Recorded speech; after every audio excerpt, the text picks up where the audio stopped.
Alright, that's cool. Um, so, do you want me guys to cover stuff like ship fittings and skills and all that kind of stuff, or would you prefer if we just grab a couple ships and just go out there and see what we can find?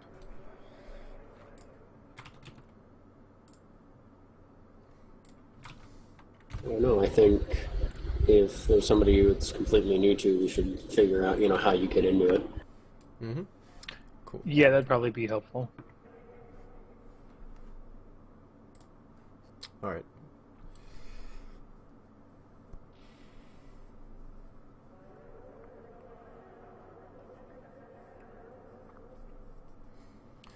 Yeah, if you guys want to, I linked the Twitch channel in Fleet Chat. If you have a secondary monitor, or you could probably even have that open right now, just because I'll be showing a couple things. It's probably best if you just mute the stream so you don't hear everything twice. There's going to be a little bit of delay, but it shouldn't be too much.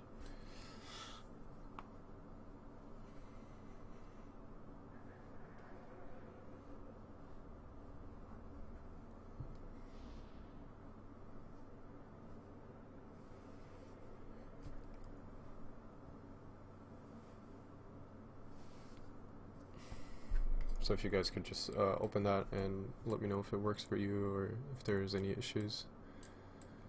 I got it. Everything's good. Alright. Munching a Doritos ad at the moment.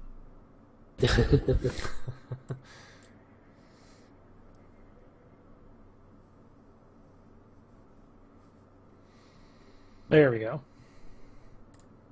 Alright, nice. Yeah, so the baseline fit is probably going to be the Heron for most people. That's the Caldari Tech 1 Exploration Frigate.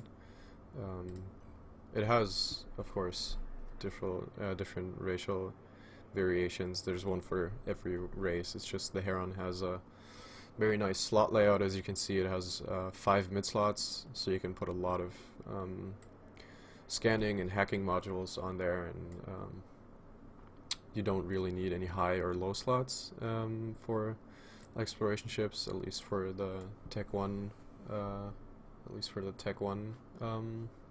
ships.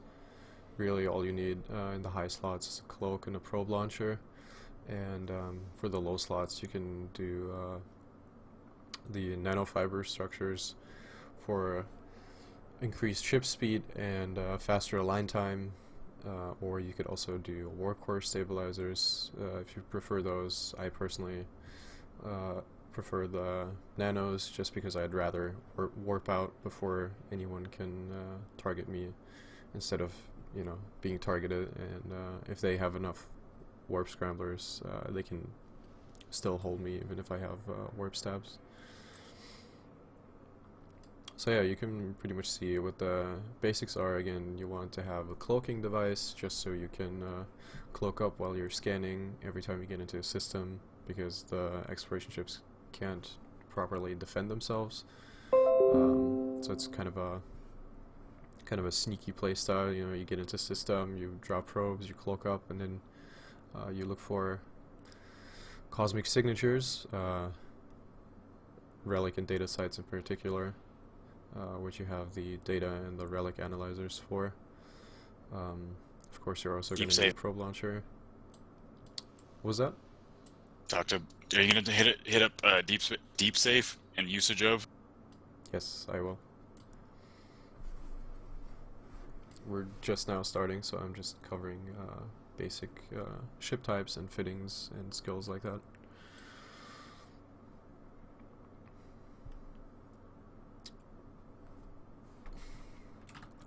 So as for the skills, I'll cover those as well. The most important things are going to be your scanning skills. Astrometrics is the main skill for scanning. Gives you bonus scan strength, less scan deviation, and also slightly lower scan probe time. And then it has 3 support skills, the astrometric range finding, pinpointing, and acquisition, which correspond to those 3 attributes again. Range finding is for probe strength, pinpointing is for reduced deviation, and acquisition is for reduction in probing time.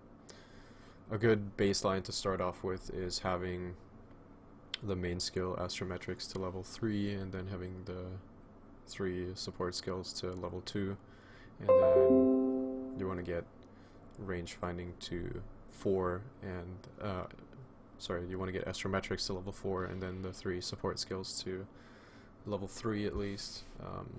That's a very good skill level to be at. They take a while to train. Level 3 for the support skills should be fine though. If you have trouble probing down some of the harder sites, you can train up range finding to level 4. About how much training are you looking at for, doing Explo, in an optimal way? Like how long would the, skill queue be for that? An optimal way would be you getting into an Estero and having all the requisite models that come with it. Yeah, or getting into Tech 2 ships. So, for example, the Buzzard, which would be the Tech 2 variation of the Heron. It kind of depends on what you mean by optimal, since you don't really need all of those skills to level 5 to be able to do scanning. Like, I still have most of my skills at level 4, and I'm doing perfectly fine with that. The only skill that you want to consider getting to level 5 is the archaeology skill, which is the skill that improves your relic site hacking. So you can use the Tech 2 relic analyzers, just because it makes the hacking minigame an absolute breeze. Like, you can just walk through there with pretty much no issues if you have a little bit of practice. To get back to the training time, I'm not quite sure, but I mean, if you look at the skills, for like a good scanner, you're probably looking at less than a month. Of course, if you want to get archaeology to level 5, that's a bit of a longer train.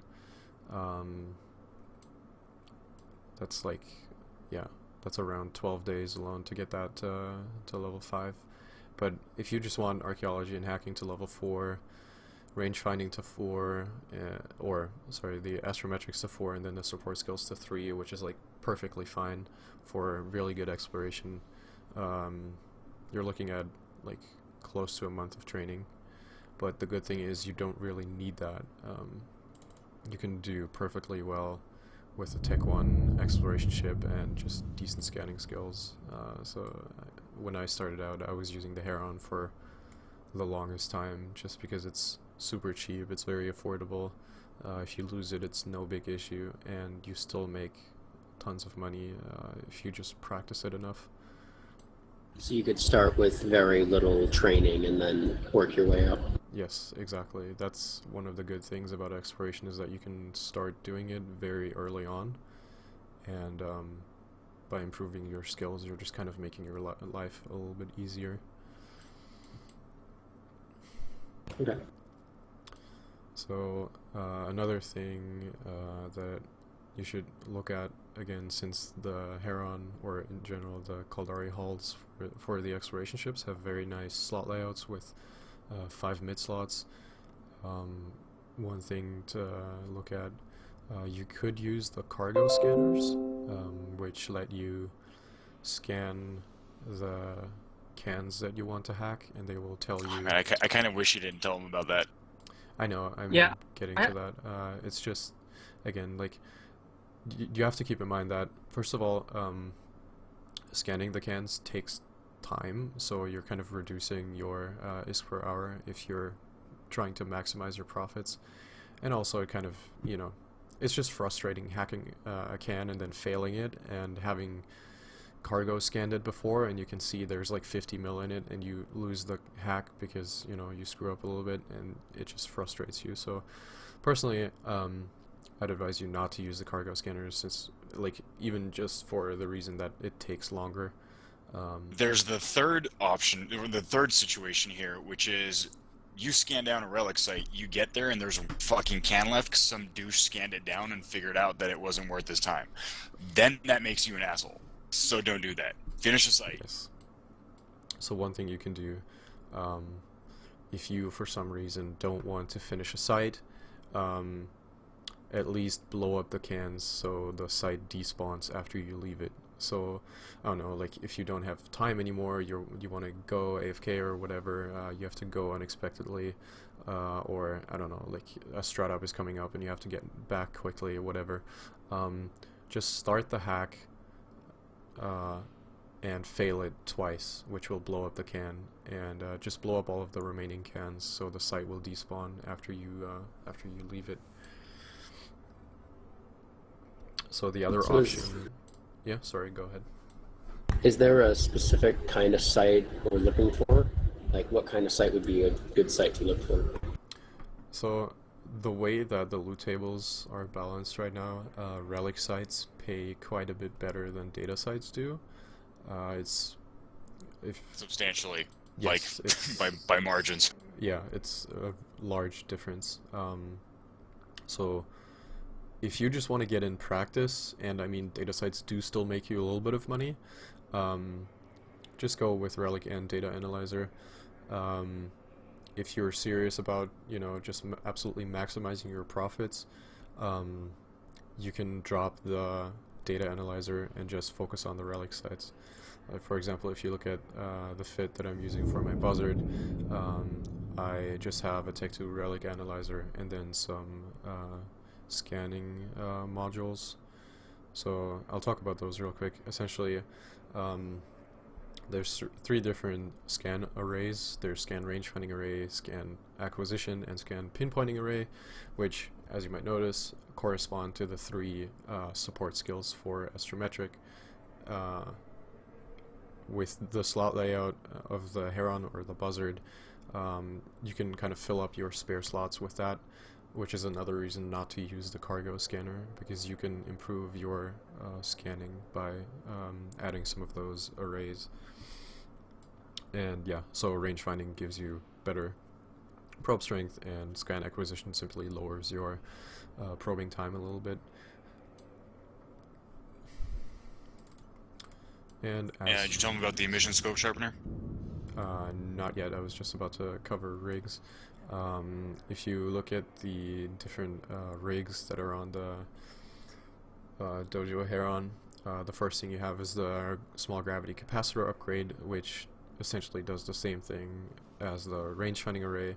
It gives you improved scan strength, essentially, so you can kind of balance out your lower scanning skills by simply getting some of those rigs. The other thing is the small emission scope sharpener, which gives you 10 bonus virus coherence, which is essentially your hit points in the virus, like the hacking mini game. And the small emission scope sharpener only works for the relic modules, but since you want to prioritize relic sites in general, you want to be using the emission scope sharpener. There's another one, I'm not quite sure what the name of it is, but I can actually look it up real quick. That would be for the data sites.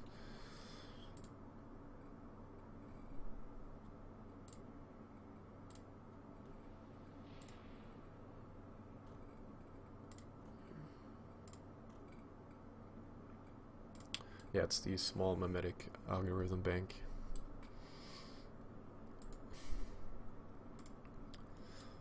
Yeah, for the probes and the probe launcher, if you're just starting out, just use the Tech 1 core probe launcher and the core scanner probes.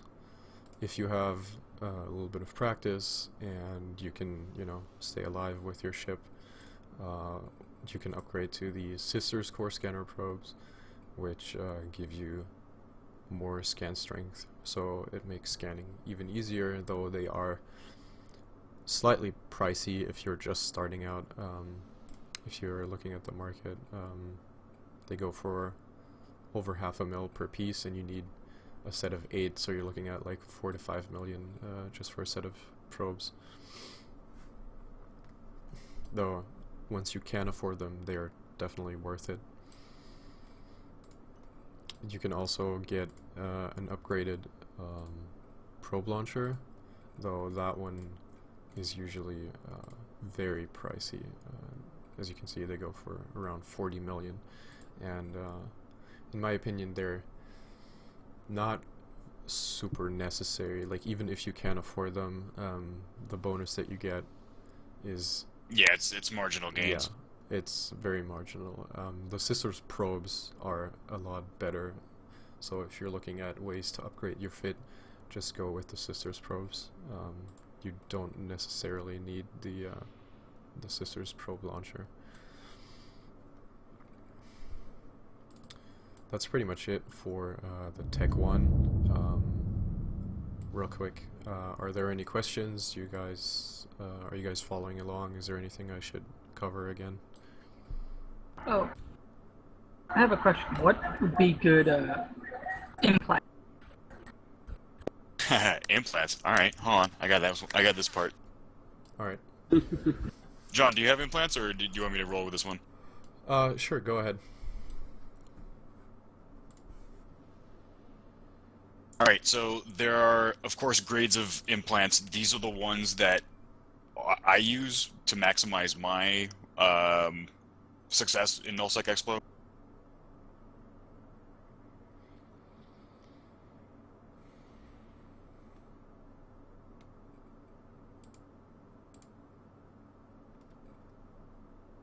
These are the higher range implants. And you can obviously meta these down, so it would be like, instead of AC905, it would be like maybe AC902, and then like AQ702. And those are going to be a little bit less, considerably less expensive than the ones I'm going for, because the ones that, these are like probably somewhere in the 25 mil pop range.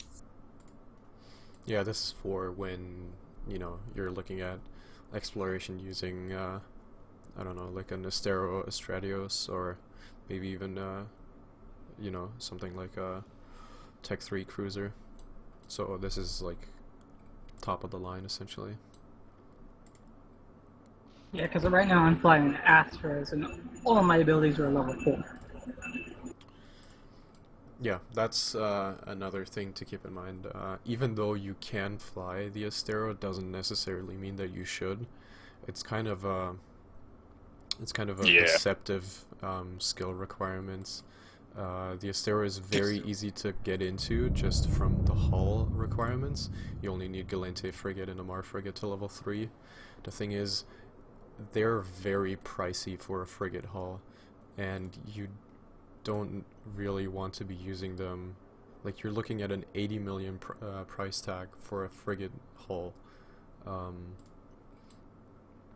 If you don't have good armor skills, good drone skills, and good exploration Well, skills, to be fair, this price is like maybe 20 mil above what it is in Amar. So, I mean, just, you know, Yeah. frame of reference. yes, but even then you're still looking at 60 million for a frigate hull. Yeah. And Easy. if you're just starting out with exploration, that's quite the price tag.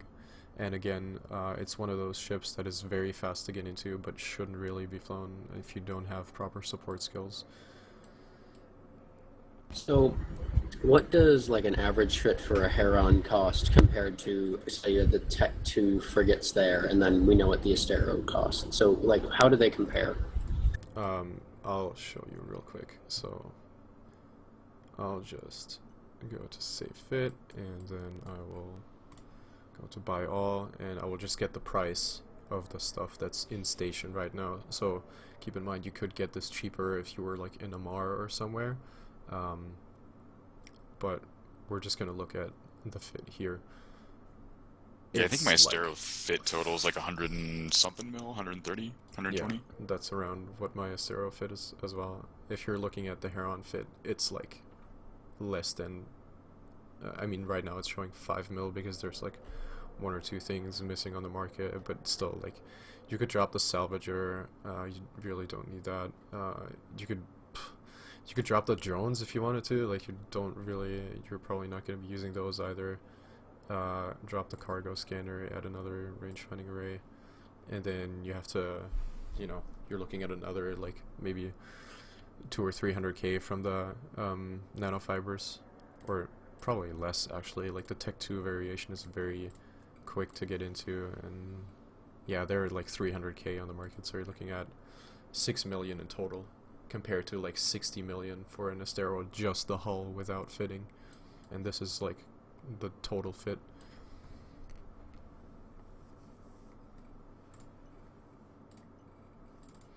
We can also check that I out guess for then- the Tech 2 variation for the Buzzard. It's still gonna end up being cheaper than the Astero. So I guess the nice thing about a Heron is it's disposable, kind of. Exactly. It's the perfect learning ship. You can just buy like 5 of them and go out there, and after a while you're just not going to be losing those anymore. Like that's the one thing I really like about exploration and teaching about it, is that exploration teaches you so much about survival in Nullsec, because Yep. you cannot defend yourself, so you have to play it really safe. You have to be using safe spots. You have to use your cloak. You have to Gate keep tags. eyes, exactly, tags. You have to keep eyes on local and descan. You always have to be anticipating someone decloaking in your sight and trying to kill you. And here's the thing, with the tier 1 Explo ship, you're gonna fucking die. Like, there's just no ifs, ands, or buts about it. Like, more often than not, unless you're being super careful and are doing exploration in empty systems, somebody's gonna find you. You do not have the covert ops capabilities that will keep you alive almost 100% of the time if you're paying attention in Nullsec. Yeah. Getting out of gate camps is a lot harder. It's being doable, able to though. it's doable, but unless you're like literally on top of your shit, and most of the time when people see a gate camp, they fucking crap their pants. I know I did. Like, until I got into a Covops where you have the mobility under cloak that you just don't in a non-Covops ship. Yeah. It makes survivability a lot easier. Yeah, I noticed with co-ops, once I got co-ops, it made it a whole lot easier to escape gate camps. Oh yeah, definitely. I mean, just to clear that up for the ones uninitiated, the difference between a normal cloaking device and a covert ops cloaking device, or of course, covert ops cloaking devices can only be fitted to certain ships, like again, the Tech 2 exploration ships, or stuff like Astero, Stratios, stealth bombers as well, but we're not covering those right now. Covert ops cloaks allow you to warp while being cloaked, which normal cloaks do not. So if you're using a Tech 1 exploration ship, you have to drop cloak every time you warp, and then re-engage your cloak once you get into a safe spot or whatever. So your mobility is very, very limited.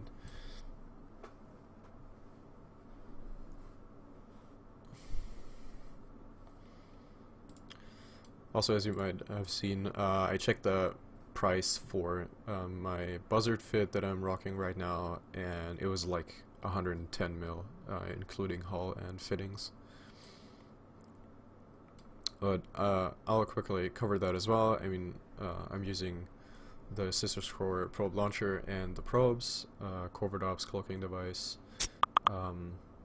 micro warp drive, which actually I just realized I should swap out for a different one because I'm using the wrong one. Tech 2 relic analyzer, 2 scan range finding arrays, scan acquisition array, nanofiber to again give me a little bit of extra speed and quicker align time, and micro auxiliary just so I can fit everything. As for rigs, I'm using Tech 2 rigs on this one.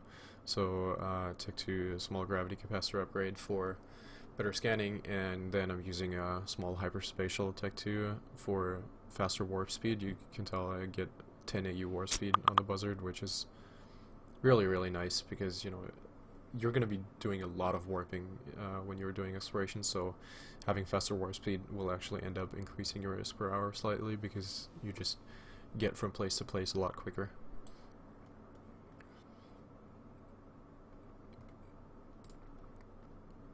And then, since we were already talking about it, we can quickly go over the Astero, though keep in mind that the way I have the Astero fitted is for explorer hunting mainly, and not necessarily exploration itself. I am carrying a mobile depot and a relic analyzer in my cargo, so I can refit if I do encounter a relic site that I want to run. Only one rep? Come on. It's a ganking fit. I mean, I have like a full PvP fit as well, which is, you know, if you're looking at that, let's see which one it is. Yeah, it's this one. That's if you're watching the stream, it's on screen right now. I can also link it in Fleet Chat. That's like very high PvP. You could even drop the cloak and the probe launcher and go for like newts or blasters if you really wanted to. But yeah, the fit I'm using here is just like a kind of standard ganking fit. Come on, man. Where's all the faction stuff? I did have a really blingy Astero, but that's parked in Amara right now. Yeah, you can tell it's like Scrambler, Web. I'm using a Seabo just so I can lock things quicker. This also allows me to catch pods after I kill people if they're not quickly and warping off. Drone damage amps for pretty good drone damage, like 125 DPS on a frigate hull is not that shabby. Ancillary armor repper just to kind of keep me alive a little bit in case I do get jumped by something else. Yeah, explode pump for, you know, the resist hull, auxiliary nano pump for more repair amount, and then cap upgrade or gravity capacitor upgrade for better scanning. You could fit the Astero differently, of course. You can just go full exploration, you know, drop the scram and the web, get your relic analyzer and your data analyzer. You have 4 low slots. You can do stuff like double warp stab, double nano if you want to. The Astero is very versatile. Super versatile. Yeah, it's great. Like with the slot layout that it has, it's really, really nice. I do have one question. As far as like return on a, so let's say you do find a relic site and you run it and you take whatever you have home. How much are you looking to take home? I've been told it varies like wildly. It depends on your commitment. You can't look at it on a site to site. Like if you're exploring, you're not going and doing a site. That's not exploration. That's like fucking you're bored in your own home system and there happens to be a cosmic anomaly that you can scan down. Like I don't know about John, but I mean with me, my route one way is 72 jumps. Yeah. I mean, for, you know, if you're just starting out, what you can do is just kind of roam through Aquarius, for example, just roam through the region, go up to like K7D and make kind of a smaller round trip. But really, like, you're looking at longer periods of time that you're gonna be going out. If you really commit to it, like Catch is a very popular region for exploration simply because of the better relic side drops. But even just that, like going down in Aquarius, like the southern Aquarius parts, going into Catch, doing a Catch roam up to head GP and then going back through high sec, you're looking at like 55 jumps in total, and that's just like straight running through it. If you go into like the more backwater systems to find relic sites along the path, you're obviously looking at like up to 70-80 jumps, or yeah, around that number. So exploration is not something where you go out for like half an hour and then you come back and you made your like 10 miller or whatever. the thing you have to keep in mind is that first of all you're gonna have to find sites, which sometimes if you're unlucky you're gonna have a bit of a dry spell where you're just not encountering any sites. Bad spawns, somebody ran that route beforehand, like you're running right before somebody that's Mhm. as good as you are and grabbing all your shit. Like there's a bunch of variables. And then there'll be the fucking days where like you're just, oh here, this was a jackpot. Oh fuck, where'd it go? Hold on, 1 sec, continue. Yeah, you have to keep in mind that exploration is kind of the thing.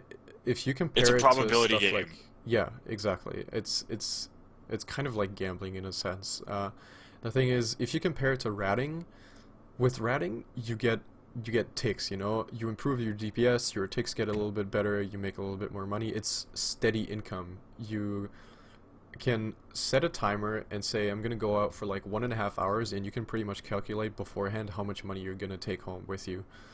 With exploration, it doesn't really work that way. The variance is just a lot larger. So But then you average it out over the systems. exactly. So Like, because you know, you might get 5 systems, 10 systems with fucking nothing, and you'll come across a system like I did where it's like nothing but fucking relic sites and there's like 8 of them. yeah, exactly. And the thing is too, like, it works the same way with the loot that you get. You know, sometimes you hack a site, or you know, just like a single can, and you get that fucking 1 carbon red core, and you go on and you're like, well, that fucking sucks. But then you get into the next can and it's like 50 million just after 1 hack, just like that. Or you know, depending on where you go, if you're in catch and you get lucky with intact armor plates. I'm not sure what the best thing I ever got was. I think it was back when we were still living in Catch. It was like a 90 mil can. Like, that was a single can, not even an entire site. That was just 1 can. So yeah, just, you know, keep that in mind when you go out there or when you start exploring. If you need like a reliable source of income, it's, you know, it will average out over time, but you just can't expect to make a certain amount of money in like small windows of time. You have to commit to it a little bit.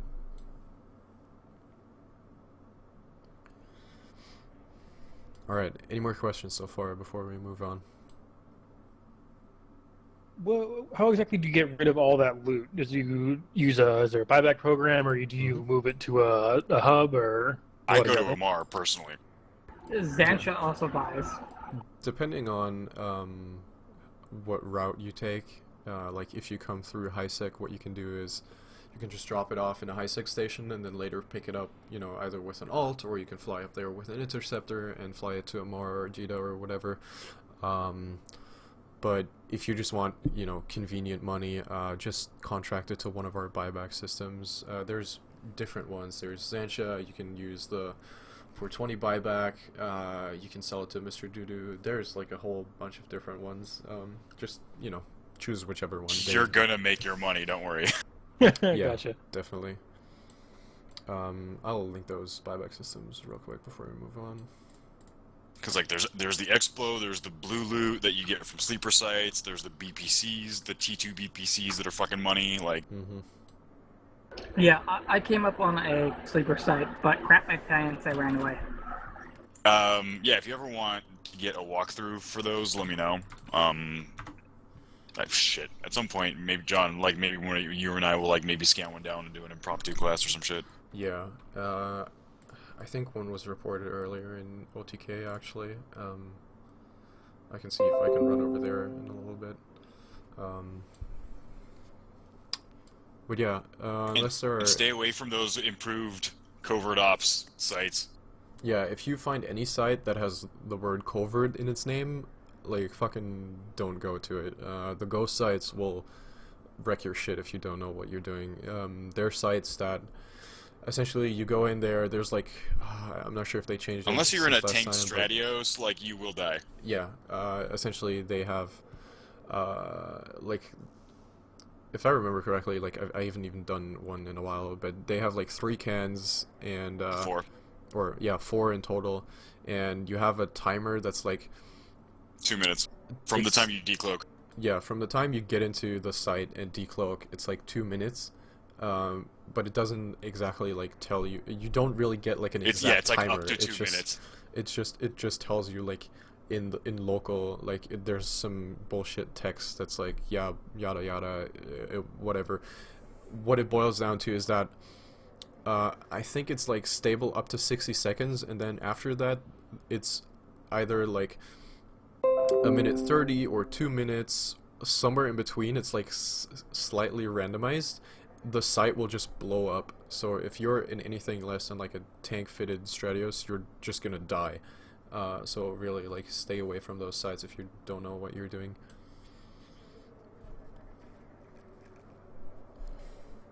Jonathan, have you told them about the BKG channel?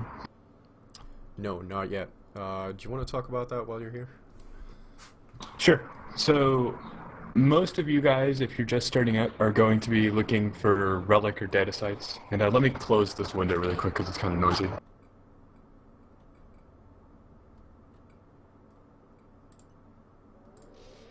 There are also combat sites. And some of those combat sites, a small subset of them, are called DED sites or ranked sites. And these have drops that give faction loot, and so they're kind of valuable.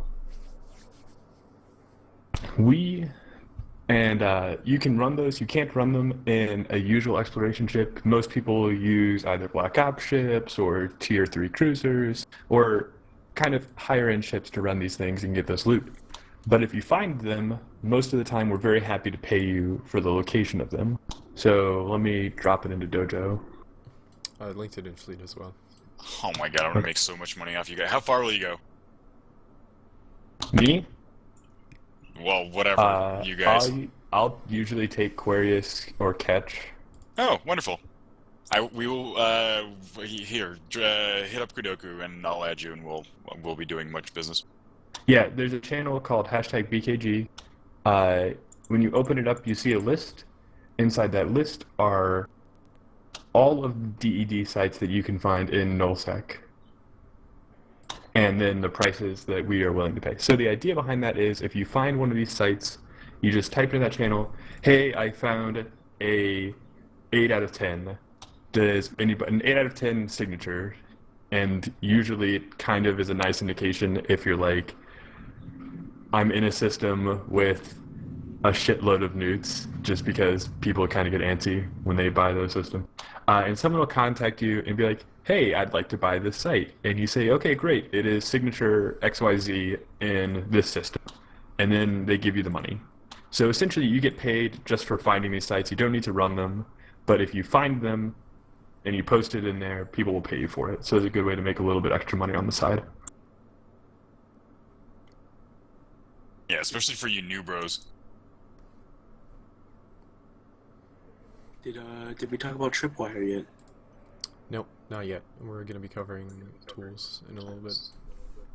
Okay, Well, then. and I'm let's gonna make let you work. sure that Li Wang doesn't screw this up, because some douches have been putting local, like, known space sites into Tripwire, which is not where they belong. There's two separate tools which serve two separate purposes.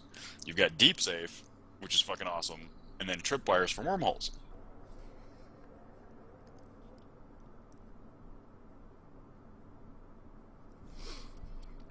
Yeah, actually, since we're talking about them right now, I'll just cover them. So yeah, first one's gonna be Deep Safe. I lost my bookmarks recently. Hold on. It's in Expo channel, if it's easier to reach that way. Yeah, I just got it as well.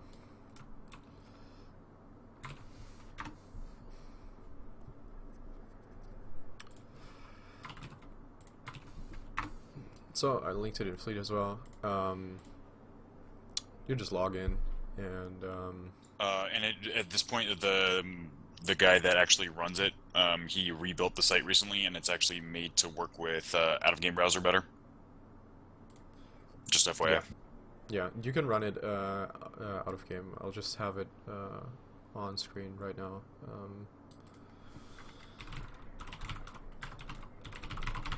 It's not that you can run it out of game. It's actually not built to work with the in-game browser. It's using new shit that the in-game Chrome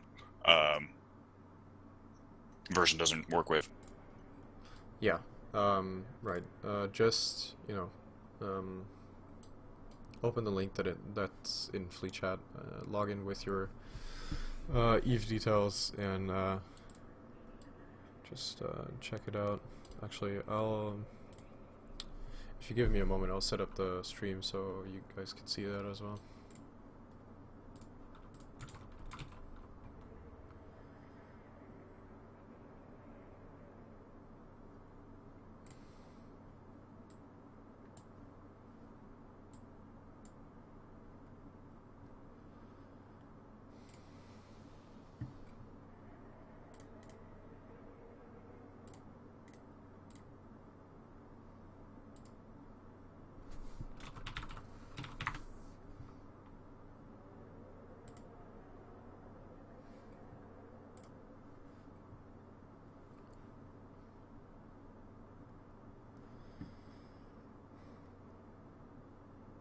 So yeah, the basic gist with DeepSafe is as you're going through sites, you're going to encounter a ton of stuff. A lot of this, like, let's say you're just doing relic sites, okay? If you see a relic site, go to the relic site, everything else that you scan down, and make sure to scan these down, like, the only thing that you don't really need to scan down 100% are wormholes. Everything else might be important and valuable to somebody else that's going through those systems. So if you just scan down a combat site, that's not useful information. So somebody else is going to have to go through the work of additionally scanning down that site to figure out what type of site it is, because the types of sites also determine whether or not somebody's going to be wanting to spend their time on those. So scan those down 100% and don't add sites to DeepSafe that you're going to do and which will despawn. Yeah, essentially deep space is kind of this, you can think of it as kind of like a gentleman's agreement between explorers in general, unrelated to their, actual alliances or corporations or whatever. Essentially, you find a site in a system, and if it's something you don't want to run, you just put the info into DeepSafe. And the way you do that is, once you have it scanned down, you want to click on the signature in your probe scanner window, you hit Control-C to copy it, and then you paste it into the text box in DeepSafe, and just put that into the site, and the next time someone comes into system, it will show up for them, and it will show them what type of site it is. So the same thing, of course, works the other way around as well. If someone came through that system before you did, and they entered it on DeepSafe, and there's like 4 different signatures, and you look at DeepSafe, and 3 of them are listed as comet sites, and the 4th one isn't listed yet, you can just skip the 3 that are listed. You don't have to scan them down at all. You can just scan down the one that you don't know what it is yet. Or, sometimes you get into a system and all of them are on DeepSafe already, and all of them are sites that you don't want to run or are not interested in. Then you can just skip the entire system. So it's just a very, very nice tool. It's kind of like a group effort, of course. Time. Saves everybody Yes. time. And the other variant that you missed is if you see a signature that's on DeepSafe but is no longer in the system, feel free to remove that signature from DeepSafe. Yeah, so that means either the signature despawned or someone has run it. So yeah, if you find something that's on DeepSafe and it's not in system, just remove it from DeepSafe.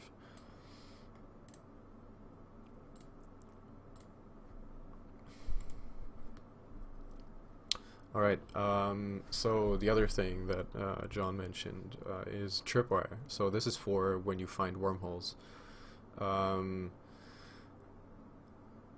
not sure if I want to cover like the entire tool does this fall into the scope of Explo? I mean, like wormhole Explo, but I feel like it's like a 104 class. Yeah, so I'm just going to tell you about the tool, and I'm going to show you like what it looks like. If you want to learn more about it, just kind of read up on it, just Google about it. Lots of really good YouTube videos. Yeah, there's a lot of very nice YouTube videos. I know, like, there's one from the Wingspan guys, which is very nice, very in depth. Essentially, what it's used for is the mapping of wormhole connections. So, for example, you can see it here. If I go onto the master's branch, you can just see like all of the different wormhole entrances that we have listed from known space currently. So if you're looking for like a specific hole, you can see there's different entrances to Thera that are listed. And yeah, if you're just looking for a site that you want to run, like, or wormhole sites. So for example, right now I can see in VTechL there's an entrance to a C2 listed. So if I was looking for a class 2 wormhole, then I could make my way over there, and if I actually go to the system, it will have the different signatures listed, the different types of sites and wormholes and all that kind of jazz. So yeah, just like a great overall tool, probably my favorite tool for Eve in general. But yeah, that's kind of like beyond the scope of this class, just something to keep in mind if you want to start diving into wormholes. Shit, I'm gonna have to talk to you about that because I don't have that messer set up. Yeah, sure. Yeah, so far so good. Any more questions right now? Are you guys still awake, still following along? Yep, still with you. So with that. All right, perfect. Good. I'm awake. Hey, at least it's not incursions, all right? True. Don't used to it. Alright, so yeah, why don't we start scanning a little bit, since we covered pretty much all we need. So if you have done some exploration, you want to start practicing a little bit, feel free to, just undock, spread out through the region, look for some sites. If you need some help, just let me know. For those of you who just kind of want to learn about scanning and hacking in general, I will fly around the region a little bit looking for a site, and if I find one, you can just watch me clear the site on stream. And just to make this a little bit more interesting and to prove to you that I'm not, talking shit, I'm gonna swap out my Acero and hop into the Heron and do some good old Heron exploration. Going back to the Tech 1. Oh god, that hurts. That'd be interesting.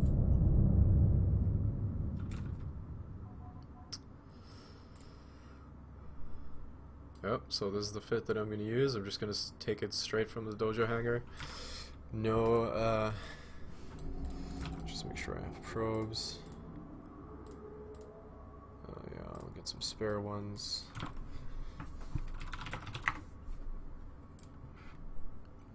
Yeah, one thing you want to do is always carry a spare set of probes.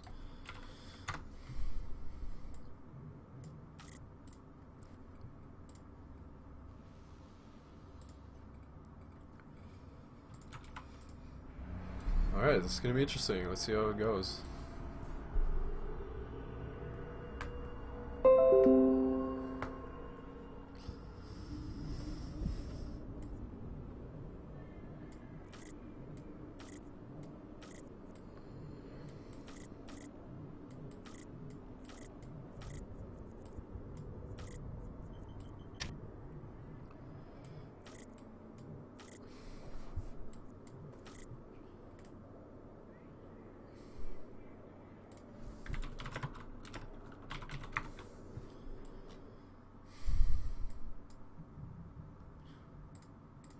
Docking permission requested.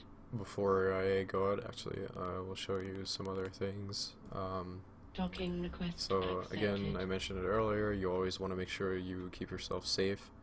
So always be in the intel channel, report intel if you have any, if there's any newts in system, let people know about it. Also use the intel map to monitor the intel that's being posted. So I linked that in Fleet Chat. You want to have that open regardless of what you're doing actually.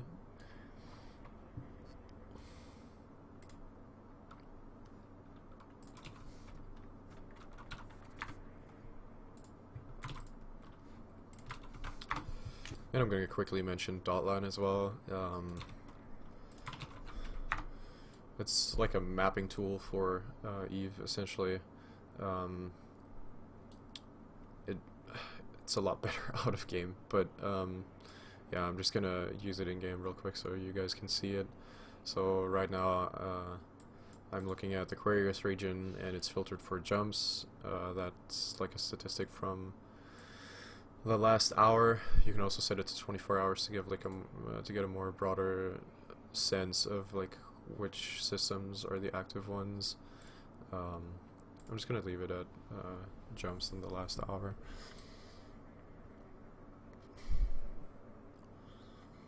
So I'm just gonna make a small roam. I'll start in I1Y, make my way up to the 60M cluster. One thing that I will mention as well is if you're following along on the stream right now, you can see systems like VT-TAC in that 60M cluster. You can see there was one jump in the last hour, so no one pretty much ever goes into that system. I mean, I can filter it for 24 hours, and there was like 100 jumps into that system, or 130 in total. You can see some other like backwater systems like TV8 is also not visited a lot. Systems like that can often kind of pile up on relic and data sites, simply due to the fact it kind of, it's because of the mechanics of signatures and how they respawn after they have been cleared. Essentially, there's, as far as we know, there's always a certain set of sites or a certain amount of sites in any given region. So just since we don't actually know precise numbers, I'm just going to say like 50 sites, like 50 relic sites in the Aquarius region. So you have to imagine that if you look at stuff, if you look at places like the northern pipe over to Delve, people are going to be running through that a lot simply because it's a pipe, and you know that's the only way you can go. But even, or like a system like K7D where people come through because it's kind of like a waypoint or a crossroads,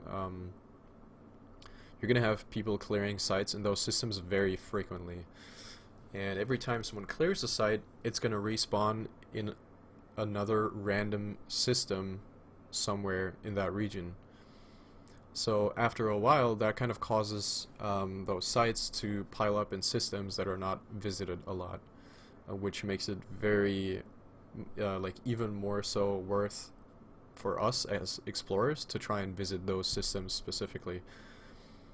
Simply because, you know, you have to think of it like this: if there's a certain, you know, a certain way that people move through a region that is frequented quite a lot, sites in those systems will be cleared more often than sites in systems that are not visited as often. And since the sites respawn randomly in any system, they will eventually just by chance start piling up in those backwater systems. So that's why jumping into those systems and quickly checking for signatures is definitely something worth doing. So kind of want to be aiming for the backwaters. Yeah, definitely. Like if you just go past some of them, you know, just jump in, check how many signatures are in there. Oftentimes, you know, it will just be indicated by the fact that there are going to be a lot of signatures in there, like in general. And then, you know, check deep safe, check if there's anything listed there, and yeah, just see if you can find some sites there. I would like to add that I added a link, I posted a link that helps deal with gate camps.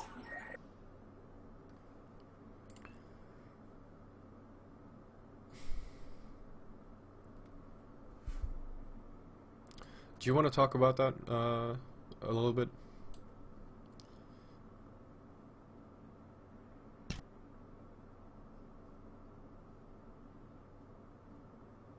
All right, I guess not. Yeah, Oh, essentially I you. actually know a little bit about this. Yeah, essentially you Oh, put in like a starting system where you're starting from, and then you put in your destination. Uh, you set your route preferences, and it checks the route for kills in the last hour, essentially. Um, and since it pulls from the API, it can actually check if like the location of the kills. So it will tell you if like how many kills were at gates, um, and that way you can kind of get an indication of if there are any gate camps around. You can achieve sort of a similar thing if you just use .lan and you filter for ship kills. So if you just filter for ship and pod kills, of course systems like I1Y and 3TechF are going to be kind of lighting up, and that way you can just kind of see like where recent PvP activity was going on, and if you want to be super safe, you can kind of try and route yourself around those systems. But yeah, for now, again, I'll be starting in I1Y. I'll go over to the 60M cluster where Affirmative are residing. I'll be checking out some of the more backwater systems, see if we can find some sites there. I'll go up to VTechL, and then depending on how much we found, I'll either go further north, or I'll probably just go back down south through 9CG, and then, you know, through YW TAC and back into I1Y through CTech 7. It's kind of like a short route that we can do to just, you know, check if we can find anything. Sorry for interrupting. If you are still in I1Y, can you check the contracts? What sort of contracts? The Dojo skillbook contracts thingy. Oh, yeah, I don't have my alt logged in right now. I'm still running a Oh, class, right. so I'll do that Right, later. right. Sorry for. Yep, Alright. no worries.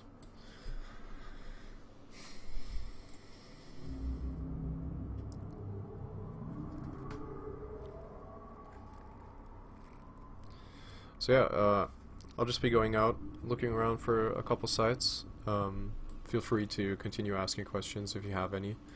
If you just want to go out there and practice as well, feel free to do just that.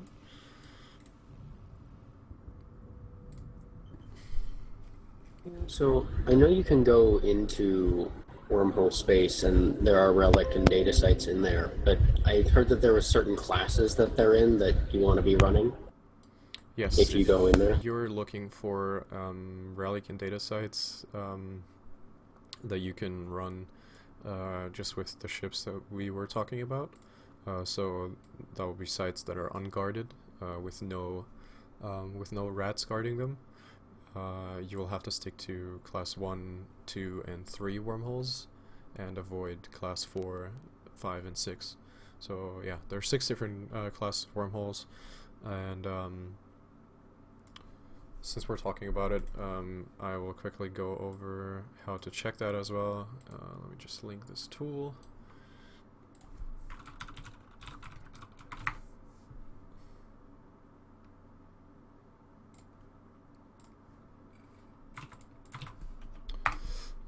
There you go, it's linked in Fleet. So I'll actually add this as well.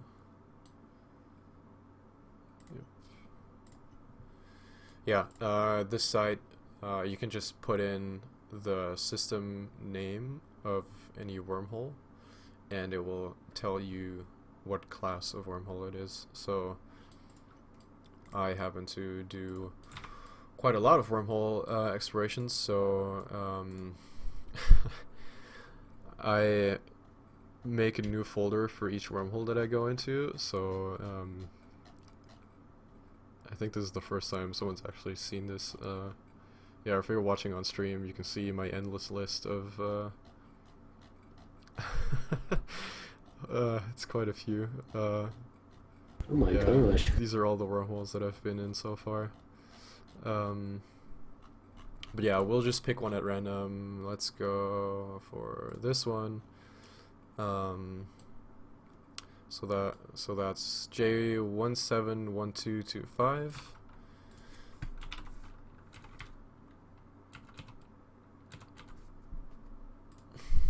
And you can see if we put it in here, it's a class 4 black hole. Black hole is like a certain modifier. It has a C2 and a C4 static, and you can even see like recent kills. Like you can go, you can get a direct dotland link, direct Z kill link, which is nice because then you can check for recent activity in the hole.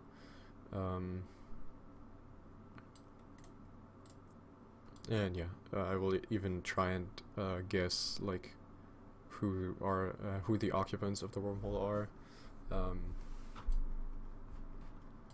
Yeah, it will tell you like the wormhole ID for the different statics and all that kind of stuff.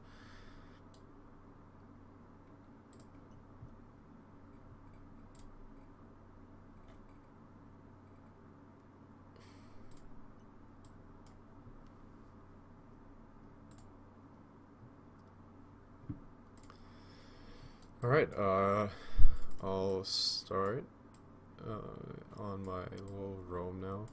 So, first thing that I'm gonna do, check intel channel for any recent intel on my way.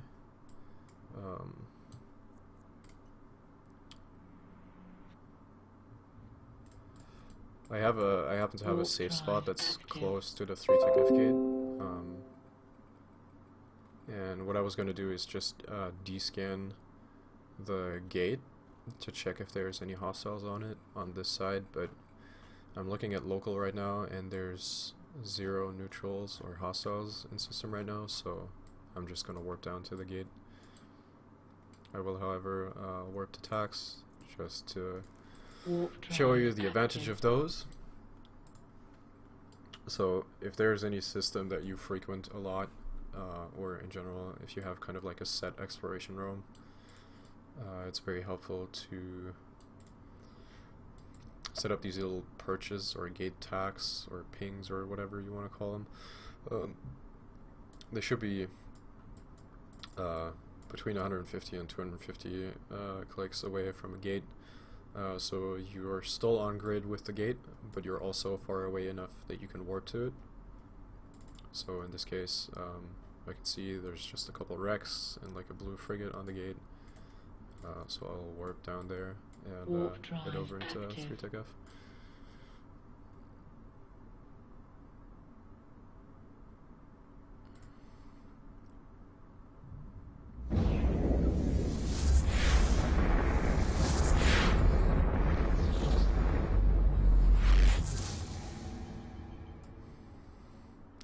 Alright, we got 1 signature in system. And I'm checking deep safe on my other screen right now, and I can see that the site that's in here is not listed yet. So what I'll do is I'll drop probes. Actually, I have to decloak first. Then I'll drop my probes, and I will warp to a safe spot. Warp drive active. And now I can start scanning. You guys can actually see what scanning looks like if you haven't done that before, or you know, you can see the way I do it. There's no real like secret to it.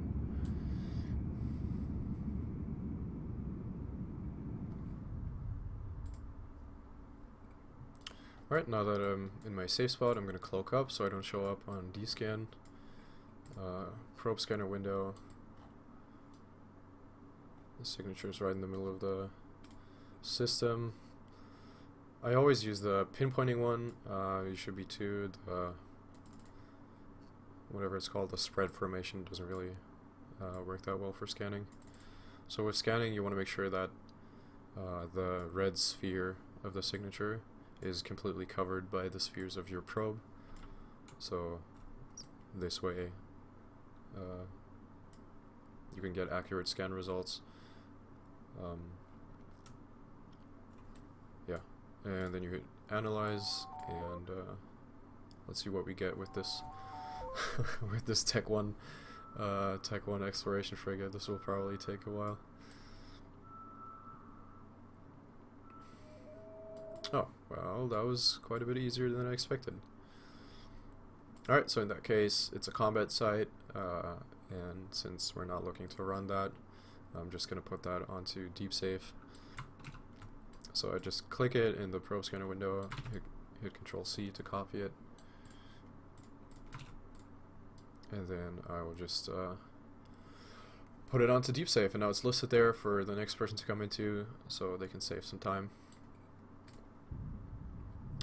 Another thing I like to do while I'm exploring, as you can tell, there's 2 newts in system right now. One of them is an import alt, so I'm not going to be too concerned with that guy. The other, however, I will check this guy out as well. So what I do is, while I have him marked in local, again I just copy his name using Control C, and then I'll go on zkill.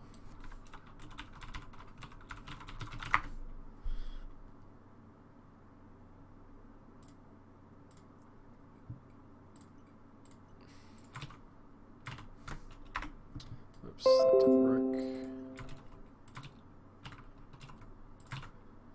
There you go.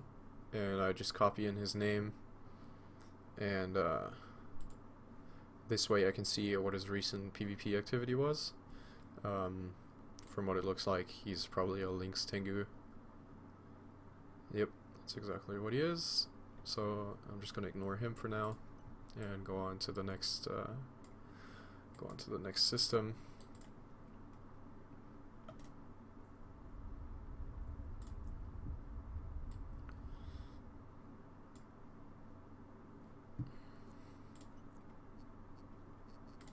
Pull my probes before I leave. Decloak so I can warp. Warp drive active.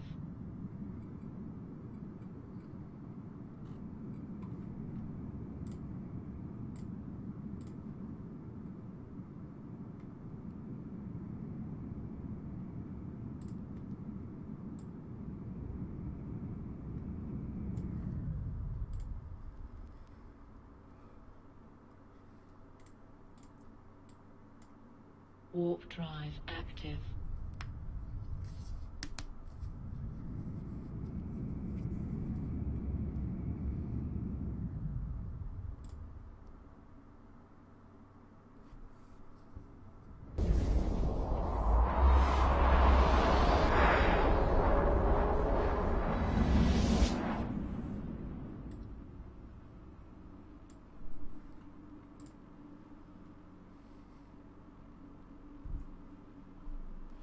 So again, we have 1 signature in system, which is not on Deep Safe, so I will scan that down.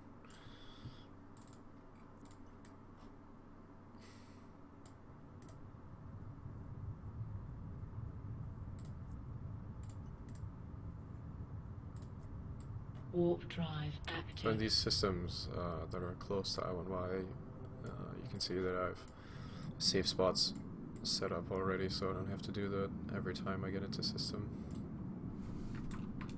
And I'll make a new one on the way, just to have some options.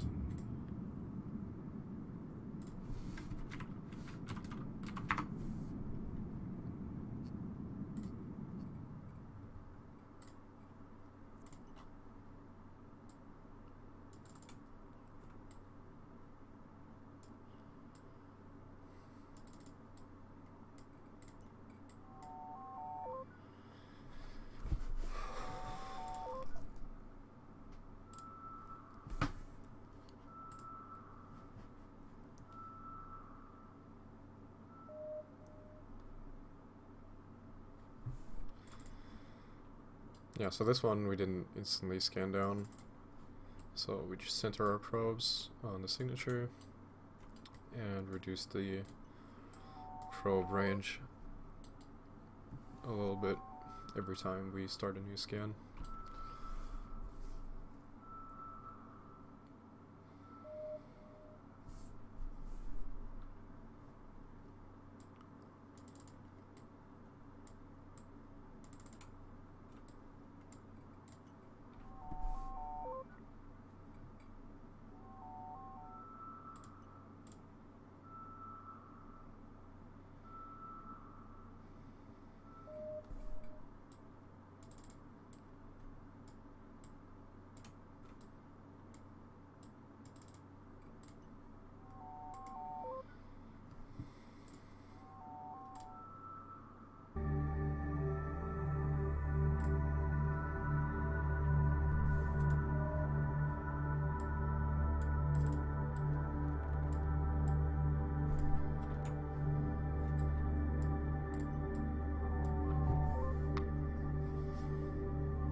Alright, looks like we got a data set. Let's see if we can get this thing scanned down. Actually, this might be the sleeper site that was mentioned earlier in Intel channel. So I'm probably not going to be able to scan this down with my Tech 1 ship.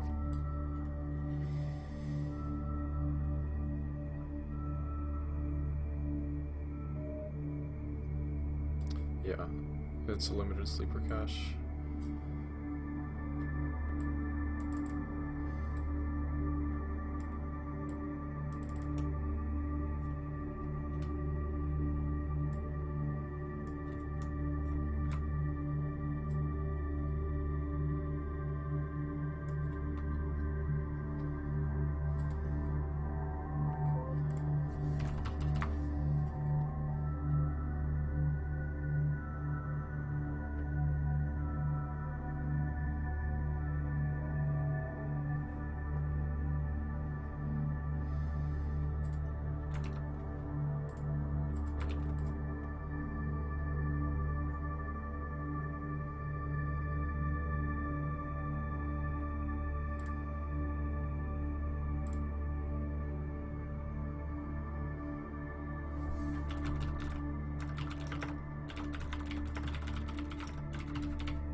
Hey Kudoko, are you still around?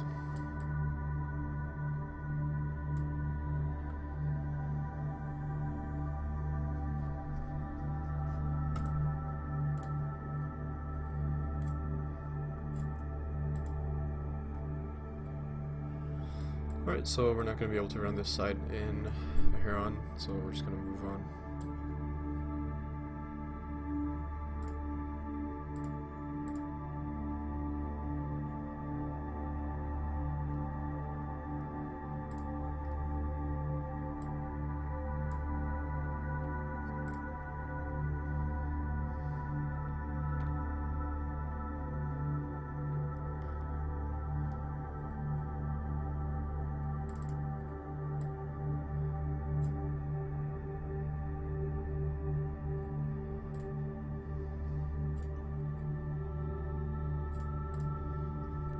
Warp drive active.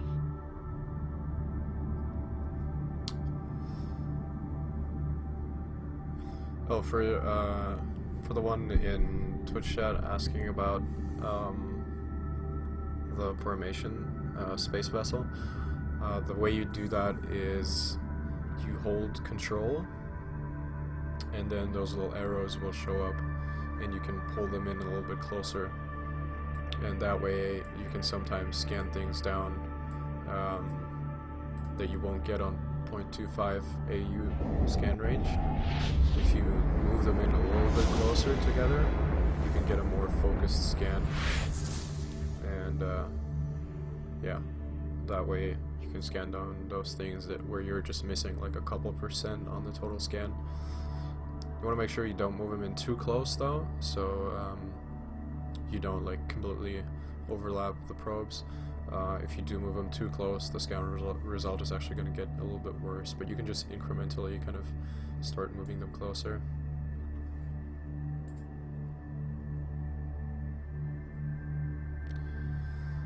Alright, so VT-Tech seems to be a routing system for affirmative. That's why this gate is absolutely hell bubbled.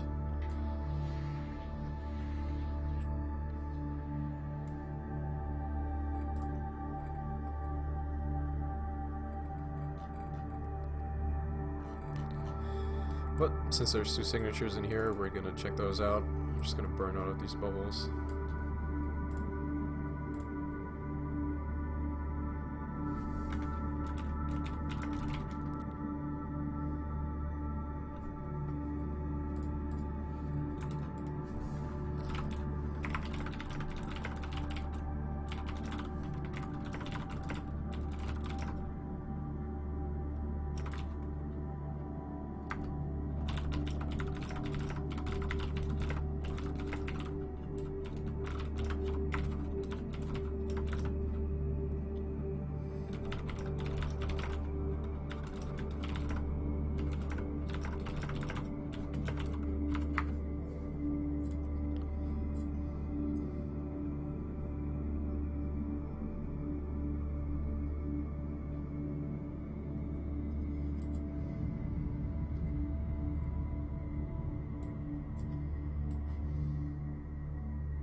So normally I would safe up somewhere, but right now the entire system is blue, so I'm just gonna cloak here off the gate.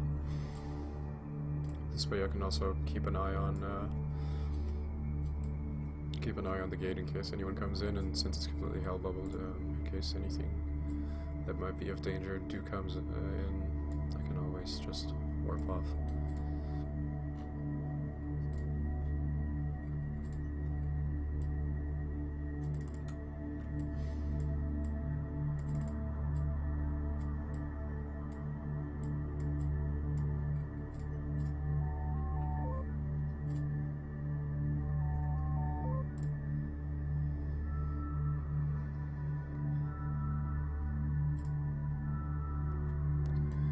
So what are you guys up to right now? Are you all just kind of hanging out, listening in, or are you doing some explore as well?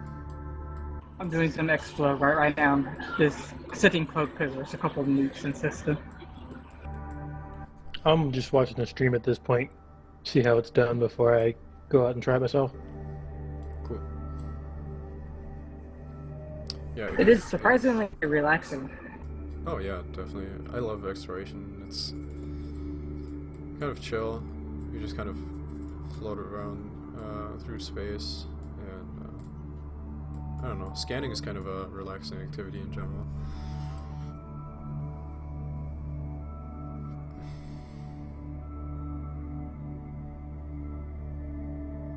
Nice. So we found a data site. So we're gonna do some hacking in a moment.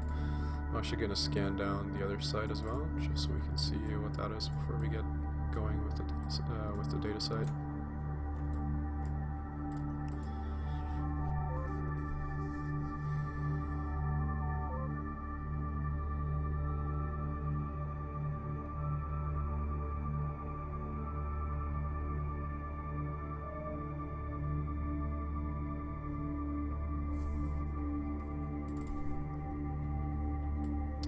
Alright, so here's an interesting scenario that you will definitely encounter when scanning as well.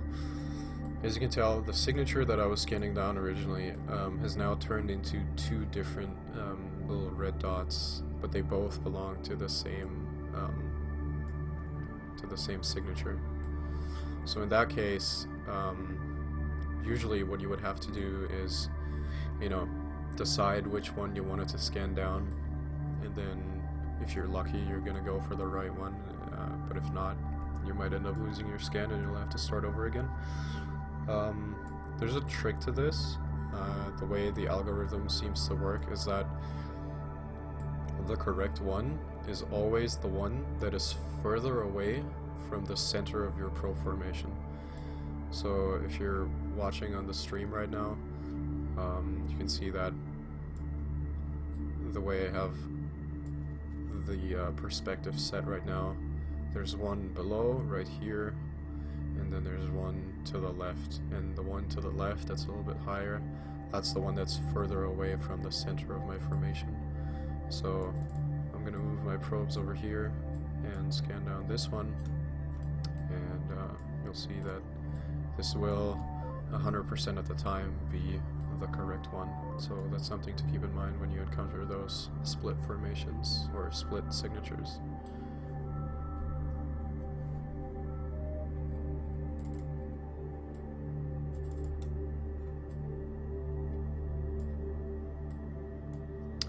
Yeah, as for changing the size of your probe formation, I used to just drag the probes, but I've recently found out that if you hold Alt and then use your mouse wheel, you can just adjust the probe size like that.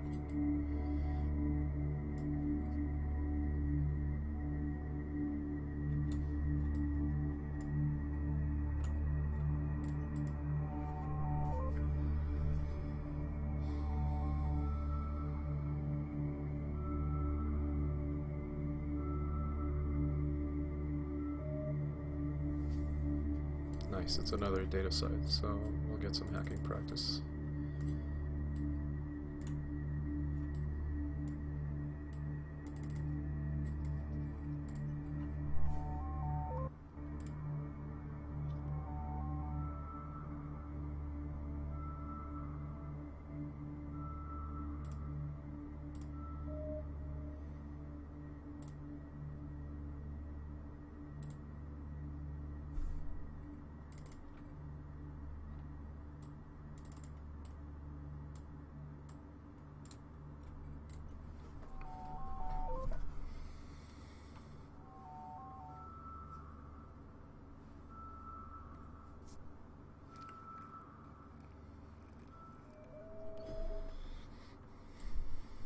I think I'm gonna start streaming a little bit more regularly, actually. I only found out today that my internet connection is actually good enough to do that, and I've been wanting to do this for a little while, so I'll try to be streaming classes in general when I run them. But if you're interested in just kind of following along with other stuff, you can kind of hang out and see if I'm doing anything. I think I'm gonna start streaming some exploration ROMs as well.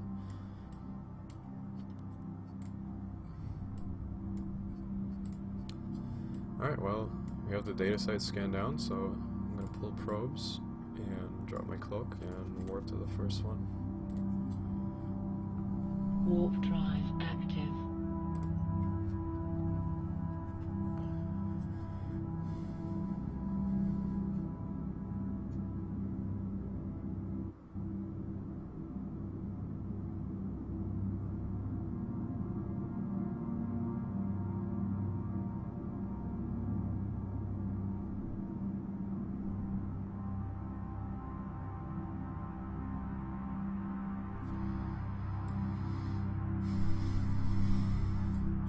There it is. So you can see these little cans marked here. So for the data sites, it'll be these weird spinning like server things.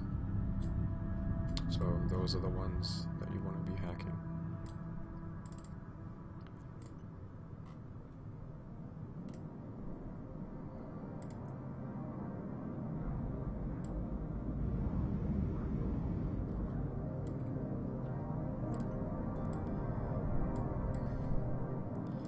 So once we get into range, we want to turn off our micro warp drive and start orbiting.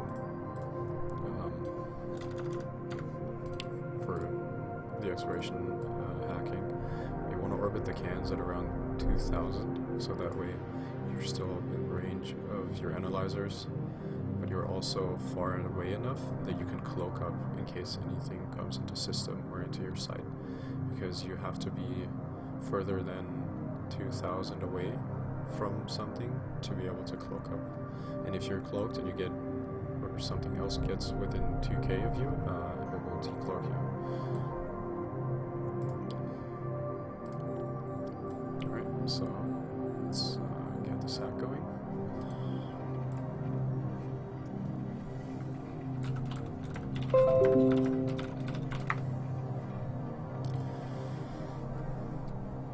Alright, so if you've never seen this before, I'll just quickly cover the basics. Essentially, the goal is to find the system core, and we're kind of acting as a virus in a computer system. And at the bottom left, you can see our virus coherence, which is essentially our health points, and then our virus strength, which is our attack power, essentially. And it works kind of like a reverse minesweeper. So you click on a node, and it will give you a little number, and that number is going to indicate how far away you are from something that is either the system core, an upgrade, which are the things, or like a utility thing, which will be listed at the bottom here in those 3 slots, or it can also be a data cache, and a data cache, I'll cover those once we come across one. In general, experience has shown that the core oftentimes spawns the furthest away from your starting point. So we started in the top left, so I'm guessing that the core is probably somewhere in the bottom right corner. It might be at the bottom left as well, since that's somewhat far away as well, just the way that this grid is set up, but I'm guessing it's more towards the bottom right. And we want to be sticking to kind of the outer edges of the field. There's kind of different personal preferences to this. Sometimes I also just cut across the board diagonally to get to where I think the core is quicker. You have to keep in mind though that when you uncover a defensive node, it's going to shut off the access to its surrounding nodes. So by going along the edges, it's only going to shut off like a certain number of nodes. It's only going to shut off those that are still like on the grid, because of course on the other side there's no actual nodes to turn off. So we got another 3, another 1. We're just going to keep moving in this direction. So it's going down to 4, so we're seeming, it seems like we're getting a little bit farther away. I'm actually going to dive down here, so there's a 2, there's a 1, so it's going to be either one of these. Right, there's a data cache. So we want to leave these data caches for as long as possible, since once you click on them again, they're going to uncover either a defensive node or a utility. And it's kind of 50-50, though the thing is, uncovering a defensive node is a lot worse than how good it is to get utility, so we just want to leave those alone for now. And I'm gonna actually start moving along the top again, since again I believe that the system core is somewhere down in the bottom here. Alright, so what we found here is a first defensive subsystem. It's a restoration node, and the thing about those is they have fairly low attack power or strength and fairly high coherence. But the thing is, with every tick, so essentially every step that we take, every time we uncover a new node or every time we do an attack, the restoration node is going to heal a random other node. So we want to get rid of these as quickly as possible, so I'm actually going to have to kill this thing as fast as possible. And you can see every time I click on it, I deal damage to it, and it deals damage to me, so you can kind of see the progression of my hit points in the bottom left. So this one has already gotten us kind of low, and we get unlucky and we get another one. So we're just going to move past this one. Alright, that's kind of unlucky. Let's continue this way.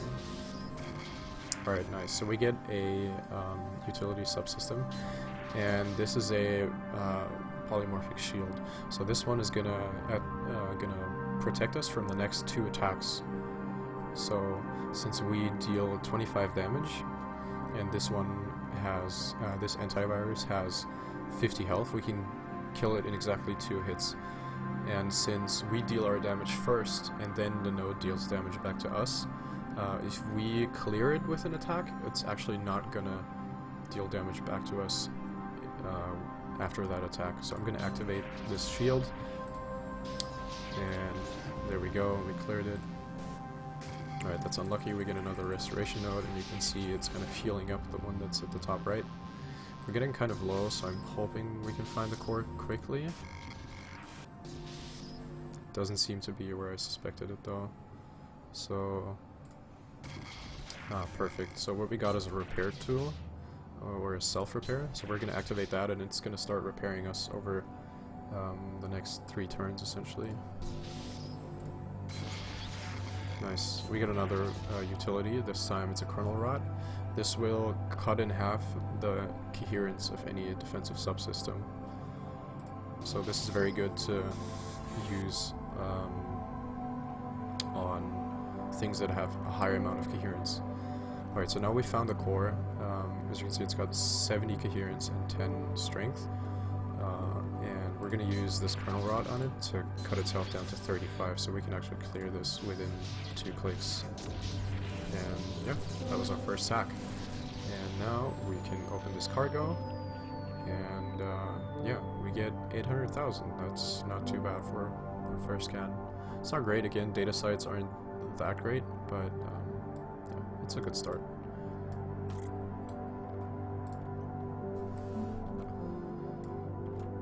Alright, on to the next one.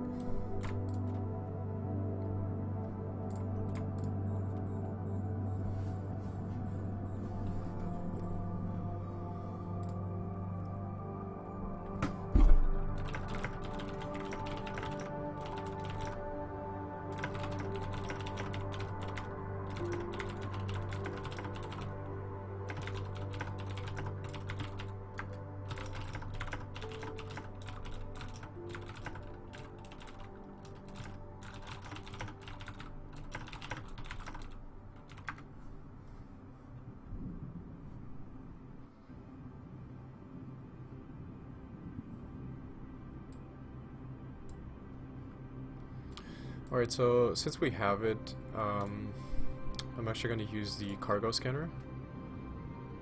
And you can see it takes a little while to cycle. And now we can see what's inside here. This, of course, doesn't really tell us too much, so if we wanted to get kind of a rough value of how much this is, what we can do is hit up Eve Phrasal.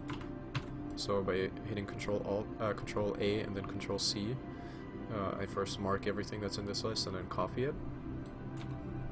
And we're going to go to Eve Phrasal.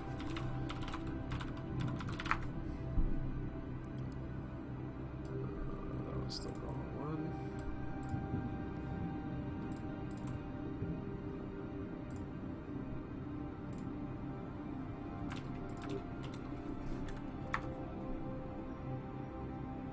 There we go. So now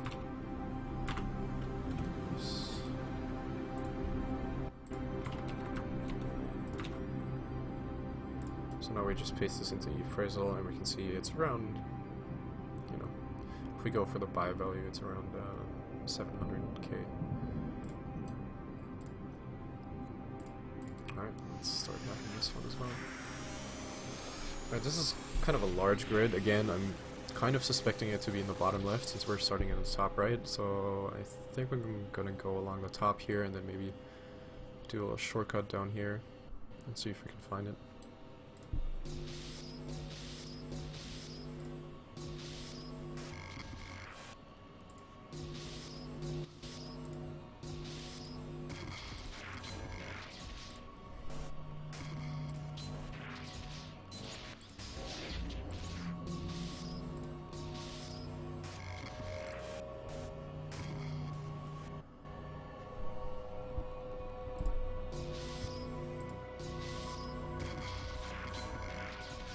Alright, so we got another utility subsystem that we haven't had before.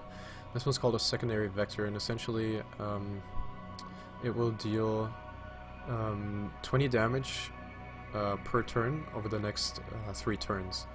So it's going to deal a total of 60 damage, which is nice because we just uncovered this antivirus, which has exactly 60 health, and we can use it on that to cut down on its health.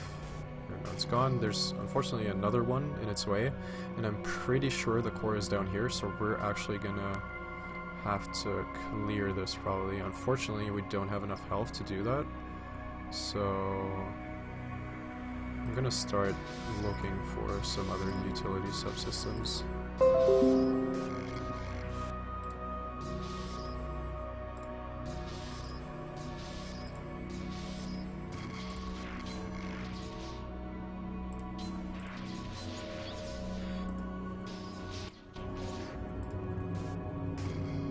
That's very unfortunate.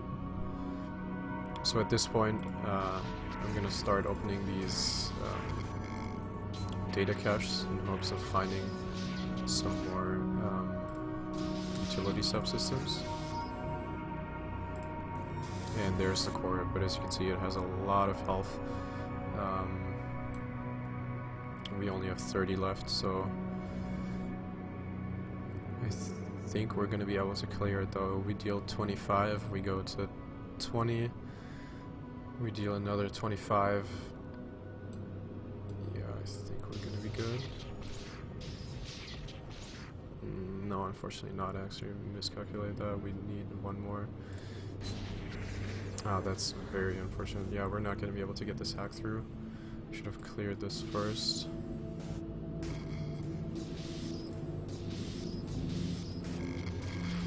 Oh wow, we got a shield. Okay.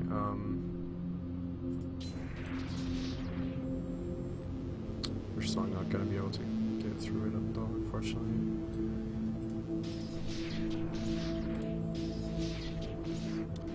Alright, first try failed. Let's go for the second one.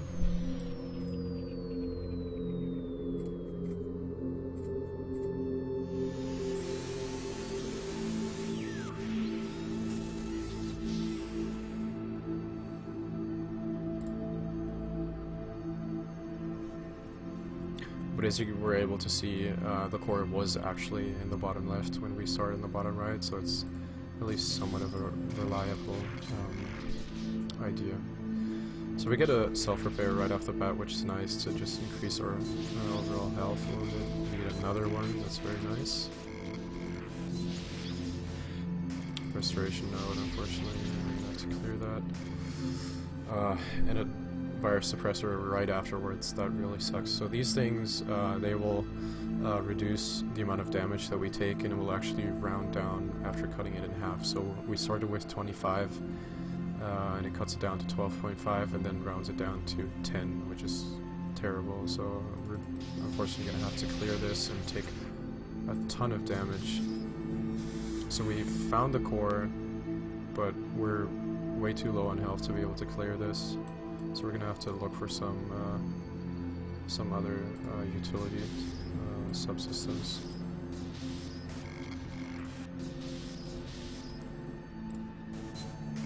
And there's another one. Yeah, we're probably gonna fail this hack as well.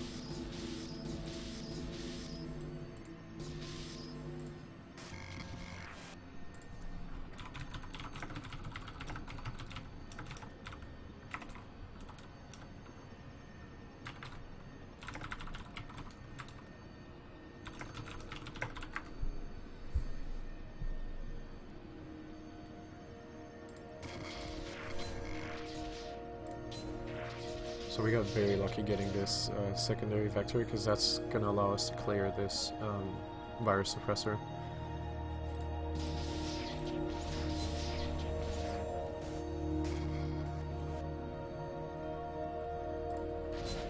And we get another one. That's quite terrible.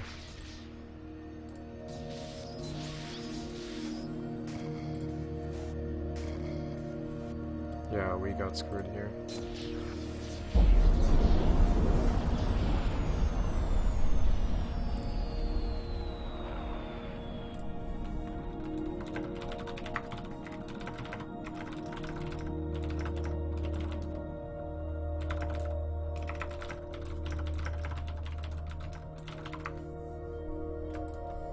Let's go for the next one.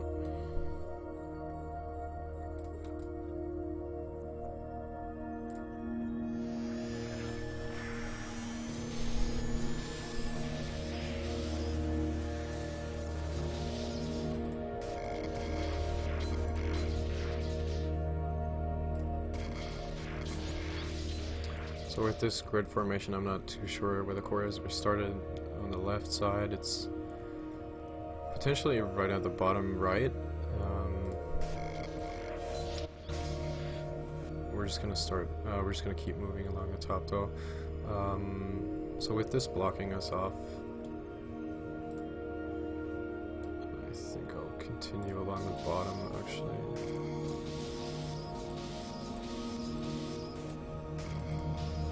Let's clear this since we're close, and we found the core, and we're actually gonna be able to clear this.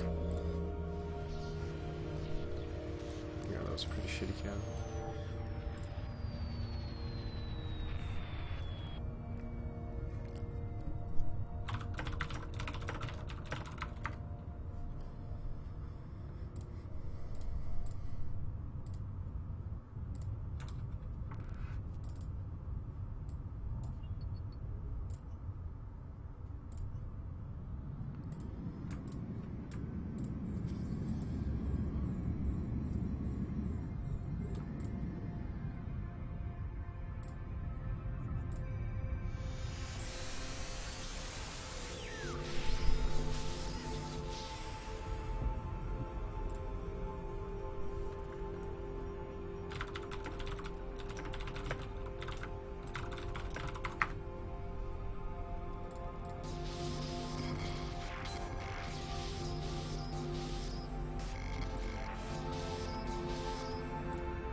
Nice, that's a bit of a better can. 3 million. So we have around 4 mil right now. Again, this isn't like too much profit, but keep in mind that relic sites in general do pay quite a bit better.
Alright, first site is cleared. And since we don't have a safe spot in this system yet, and this site is going to despawn after we're done hacking it, or once we leave it, I'm actually going to bookmark this place and use it as a safe spot. Alright, let's move on to the next one. Warp drive active.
we're done with the data sites, so let's get out of the system.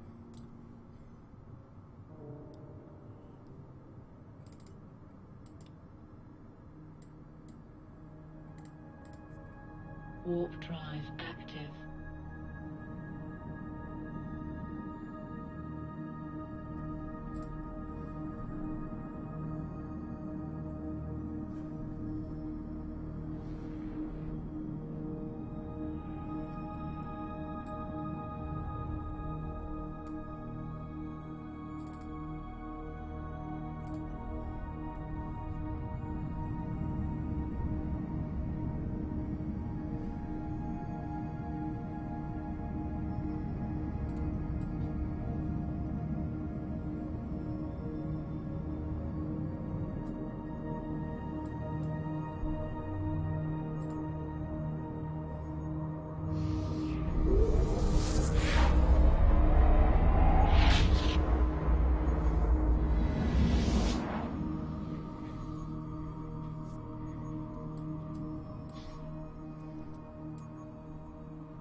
But for now, we're gonna make our way back to our station. Warp drive active.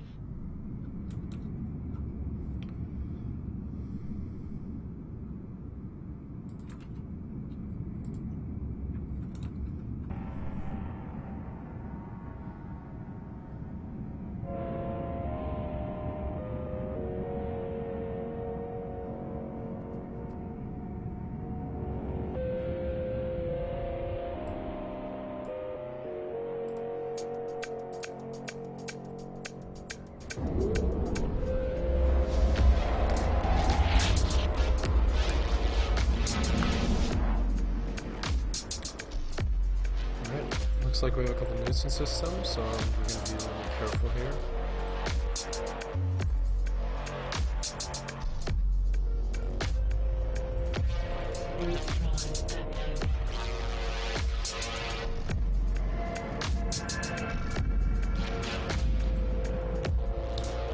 Alright, this is going to be a good time to practice RFD scanning. So we're in range of the gate. So what we will do is we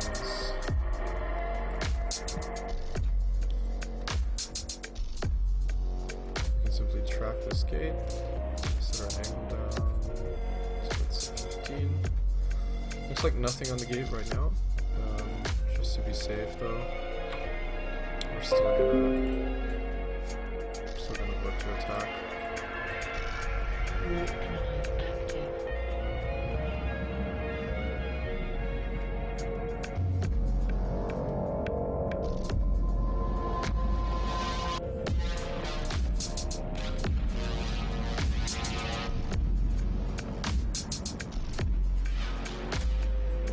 Looks like the gate is coming to this side.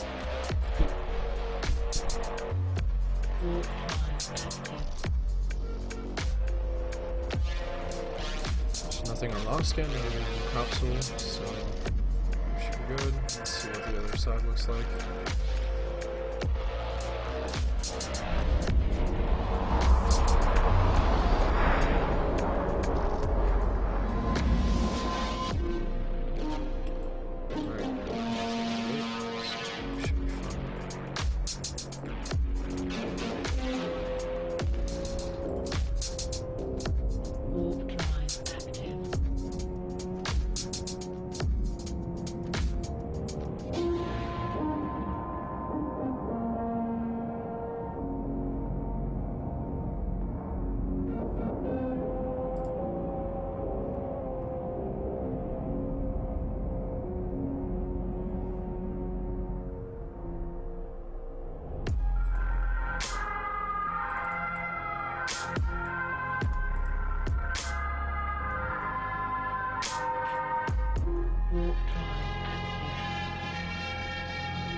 Docking permission requested. Docking request accepted. Alright. That was it for this trip. Just gonna dump our stuff.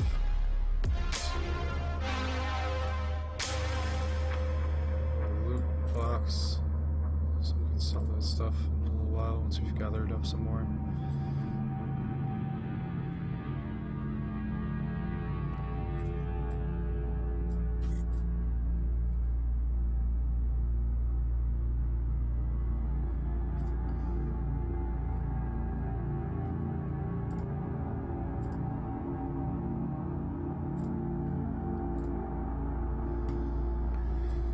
Alright. Gonna be shutting down the stream in a moment. I'll make sure to stream some more classes in the future, and maybe some ROMs as well.